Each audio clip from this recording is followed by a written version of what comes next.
The African Continental Free Trade Area is expected to bring enormous benefits to the people living in Africa's 54 economies.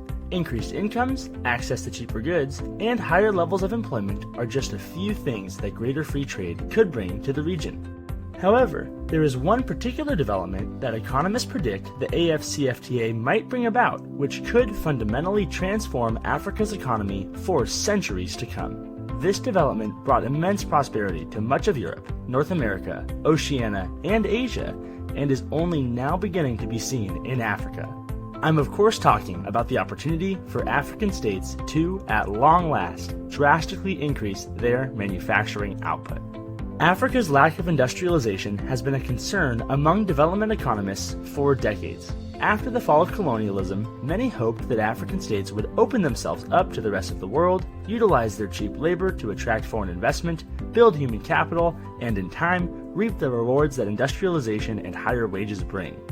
Instead, what happened is that many newly independent African states closed themselves off to trade, nationalized key industries, and implemented price and wage controls. The experiment of African socialism, which was tried and tested in dozens of states, failed time and time again, and sadly, African states have struggled to develop strong manufacturing bases as a result.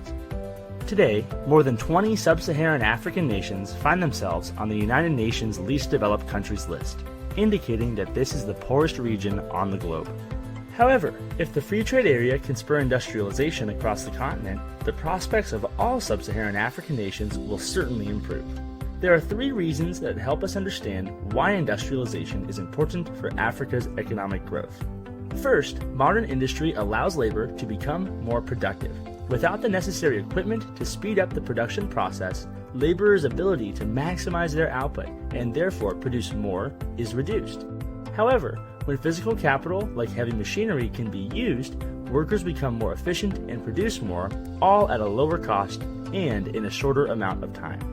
Second, as industry grows, more job opportunities are created. These manufacturing jobs usually pay several times higher than working in the agricultural sectors. When a large proportion of a workforce has more disposable income, domestic demand increases and private sector suppliers, distributors, and retailers increase profits and subsequently expand their activities to fulfill this new increased demand. Third, modern industry allows economies to accumulate human capital. Human capital can be defined as the economic value of a worker's skills and experience. So, as economies modernize, individuals working in these sectors gain important skills that can spur further private sector growth. These highly skilled workers are able to innovate and branch out into other aspects of the production process, potentially creating even more opportunities for employment that likely pay higher salaries, which further increases economic activity. Now that we know why industrialization is important for economic growth, we really should ask, how precisely can the African Continental Free Trade Area help spur African industries? Well, as tariff and non-tariff barriers fall under the Free Trade Area, African manufacturers will find it much cheaper to purchase raw materials from their neighbors across the continent. This will cause the cost of production to lower and allow these enterprises to manufacture goods more efficiently than before. With increased efficiency, enterprises can more easily purchase the physical capital they need to compete on the global stage, therefore boosting industrial activity. In addition, the creation of a pan-African market under the AfCFTA has been predicted to increase intra-African trade by an incredible 52% if just tariffs were liberalized. Some of the gains reaped from this exchange of goods will be reinvested into making the production process more efficient, therefore allowing for an increase in African exports to the rest of the world and once again boosting industry as a result. Finally, some key economies across sub-Saharan Africa have already experienced recent growth in their industrial sectors despite the inefficiencies that the broader sub-Saharan African region has had to deal with. Kenya, for example, has a relatively strong industrial sector when compared to other countries at similar levels of economic development. So, if Kenya and a few other countries across the region were able to experience this type of growth prior to the increased efficiency that the free trade area will usher in, there is good reason to be excited about Africa's manufacturing potential going forward.